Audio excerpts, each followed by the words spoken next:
Welcome to Fact Origin. Today, we're bringing you an explainer on exactly how Elon Musk built an unprecedented empire pushing toward becoming the world's first trillionaire. Whether you're tuning in from right here in the USA or anywhere else across the globe, we've pulled together the raw data and some great visuals to break this all down for you. So, let's get into it. So Tesla shareholders recently approved a proposed $1 trillion compensation package for Musk, stretching over the next 10 years. Just let that number sink in for a second. It's a staggering figure that literally rivals the entire GDP of some countries.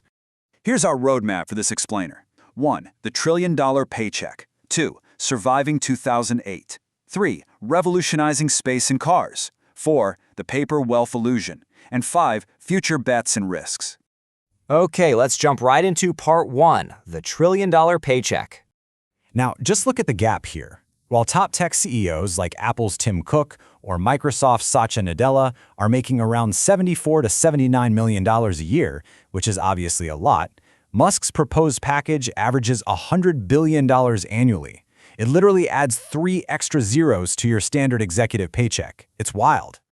But, there's a massive catch. He only gets this money if he hits 12 seemingly impossible targets. We're talking starting with doubling Tesla's market cap and scaling all the way up to an $8.5 trillion total valuation.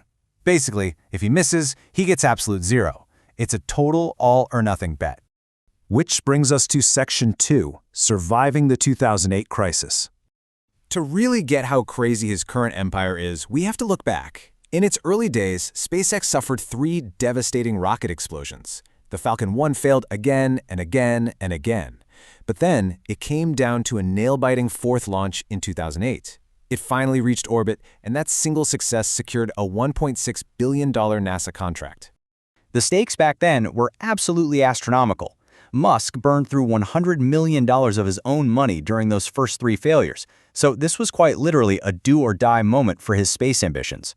And right at the exact same time, his car company was trapped in what the industry called production hell. Tesla was struggling to build just 1,000 Model 3 cars per week when they needed 5,000 just to survive. The company was literally days away from bankruptcy before Musk poured in his last remaining funds and even sold personal assets like his McLaren just to keep the doors open.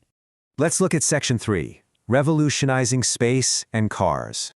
So how did he bounce back? Well, the entire shift in aerospace was driven by one thing: reuse. Traditional rockets cost up to $200 million per launch because, well, they literally just crashed into the ocean after one use. By figuring out how to land boosters vertically, SpaceX dropped their launch costs to around $67 million, completely upending the aerospace industry standard. But SpaceX's real operational secret? Vertical integration. By building 85% of their parts in-house, they control costs to an incredible degree.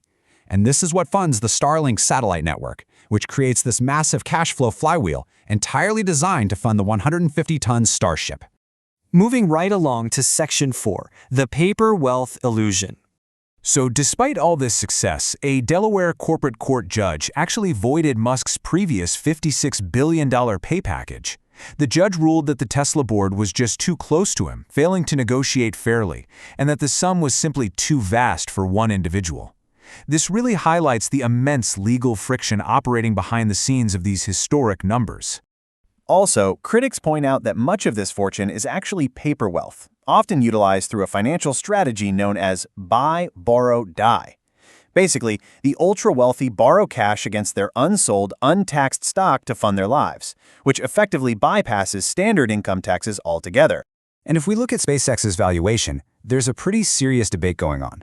The bullish perspective values it at $2.1 trillion based on Starlink's growth and their 60% market share in launches. But, as with Damodaran, who's literally known as the dean of valuation, argues the company's actually overvalued by $800 billion. He makes a really crucial point. Great companies aren't always great investments at any price. It's a very fair, bearish counterweight to all the market hype. And of course, this immense success tracks alongside major controversies. We're talking mass layoffs following the Twitter acquisition, $280 million injected into political campaigns, and reports of a notoriously grueling workplace culture. Add in some erratic social media behavior that actively impacts stock prices, and you get a highly complex, very polarizing reality. And finally, Section 5, Future Bets and Risks. Because to actually justify a future $8.5 trillion market cap, Musk's companies have to execute at a level that is basically unprecedented in human history. They have to successfully deploy massive fleets of autonomous robotaxis, sell 1 million humanoid robots, and even establish orbital computing data centers up in space. So, after looking at all these unbelievable engineering triumphs and the massive financial leverage we've explored today, it really begs the ultimate question. Are we looking at the actual blueprints for humanity's future, or is this an incredibly fragile bubble built on hype and paper wealth? Let us know what you think down below. Thank you so much for joining this Fact Origin Explainer. Keep questioning the facts, make sure to subscribe to the channel, and we'll see you next time.